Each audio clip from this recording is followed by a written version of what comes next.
আমার মনে হয় এখন আমরা এই একটি মাত্র বিষয়ের জন্যই সবাই অপেক্ষা করে থাকি, তা হলো বৃষ্টি।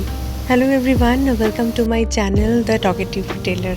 এই কদিন আগে আকাশ ভাঙা বৃষ্টি হয়েছিল, সাথে ঝড়।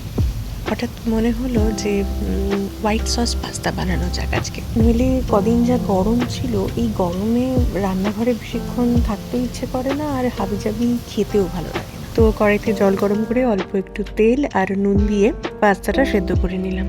ওদিকে সবজির মধ্যে কেটেছিলাম একটুখানি গাজর আর ক্যাপসিকাম। পুরো রান্নার ভিডিওটাও করতে পারিনি, সেদিন শরীরটাও খুব একটা ভালো ছিল না। যাই হোক, সবজিগুলোকে ভেজে তুলে রাখলাম। ওদিকে হোয়াইট সসটা বানালাম একটুখানি বাটার, ময়দা আর দুধ দিয়ে। সাথে দিলাম পরিমাণ মতো নুন, গোলমরিচ আর চিলি ফ্লেক্স।